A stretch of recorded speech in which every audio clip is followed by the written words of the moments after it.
For more on this, let's bring in our political panel, Richard Fowler, radio talk show host and Fox News contributor, and Matt Schlapp, chairman of the American Conservative Union. Matt, that was a lot to take in. We're trying to keep this all in order because it's really tough to follow. But at this point, I mean, the political craziness is swirling around this, and perhaps it has become something that it didn't really need to be. Where are we?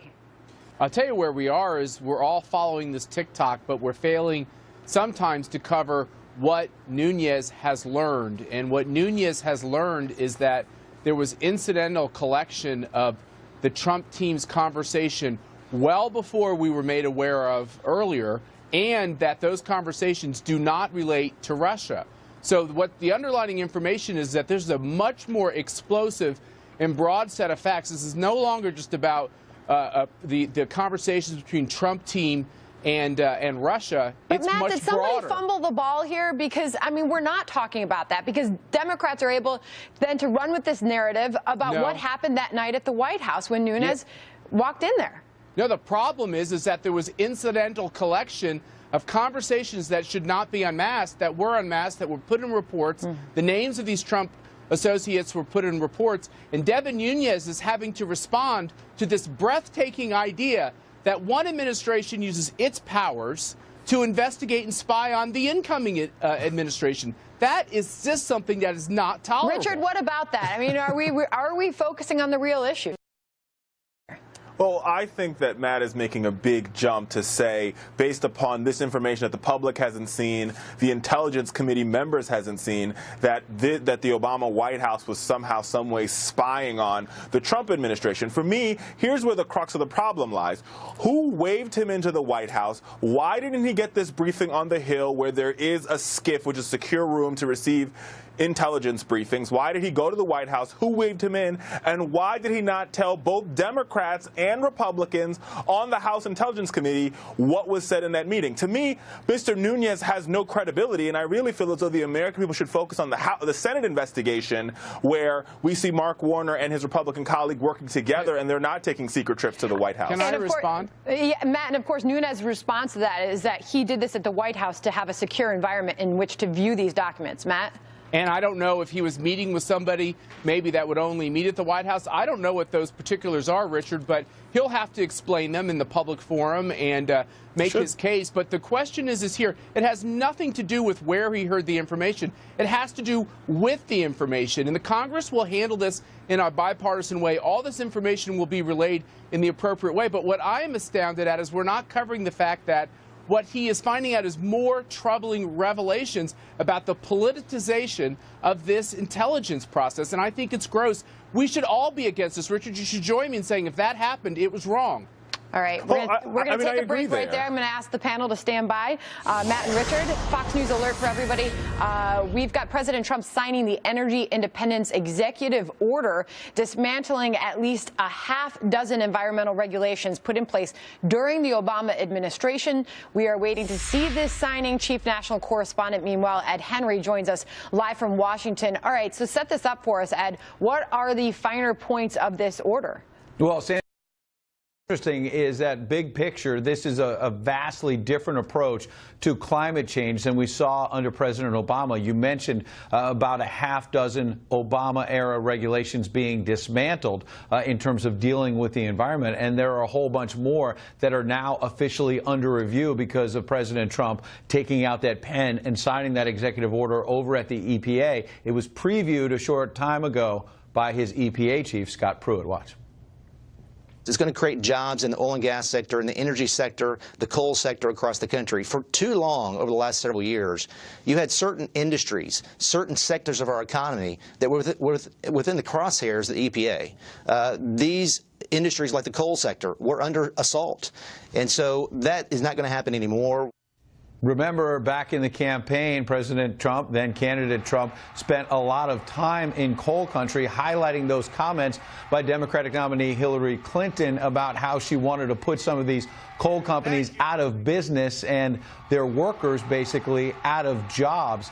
She lost, the president won, and that's why he's signing the executive order and trying to shift this policy, Sandra. Ed, any reaction from Democrats? Democrats are pretty fired up about this because they say what is happening is the pendulum is shifting far from protecting the environment to now just a complete focus on creating jobs and focused on the economy. Tom Carper is a Democrat. Here's what he said. Despite all the rhetoric, this order clearly proves that this administration is not serious about protecting jobs or our environment. Let's be perfectly clear. This executive order will not bring back the coal industry. And Donald Trump saying so otherwise is just not true. It's an insult to the men and women who voted for him. The president's aides insist otherwise. If you go through it, what is happening with these regulations being dismantled, they say it will protect the environment while increasing energy independence. The EPA is now going to review that clean power plan by the Obama administration, focus on what the White House says is a better, more prosperous economy, rescind a moratorium on coal, that's a big one, and then identify other regulations in the weeks and months ahead that they think could also be repealed in order to get the balance more on jobs than environmental protection. Sean Spicer at the briefing today insisted they think they can do both, Sandra. All right, Ed Henry, thank you. Good to see you. Good to see you. Back to our political panel. Matt, I'll throw this to you first. This was a long-time campaign promise by Donald Trump. This is clearly a sign that he plans to follow through on that.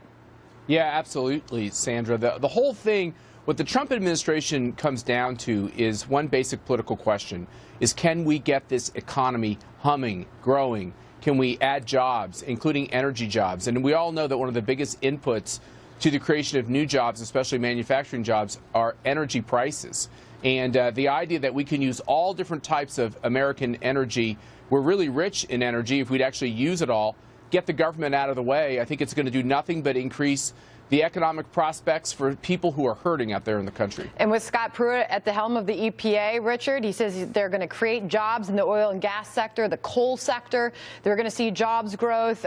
He said in his own words, the coal sector has been under assault. That is not going to happen anymore, Scott Pruitt's words. Richard? Well, a couple points to this. Number one, I think to Matt's point, I think we've seen over time that the price of energy overall has been on a downward slope, meaning that shouldn't be a reason why corporations aren't creating jobs. The reason why corporations are creating jobs is because they feel as though the current environment might not be as friendly, and that is with Donald Trump or Barack Obama as president. To this coal particular argument that Mr. Pruitt is making, that's just factually incorrect, right? Because Robert Murray, who is a coal baron, head of Murray Energy, said to The Guardian this week that it isn't regulations that have hurt coal, technology and competition, and these coal jobs are not coming back. So when the head of the coal baron of America says these coal jobs aren't coming back, I don't care what regulation Donald Trump wants to repeal. These jobs ain't coming back, Sandra.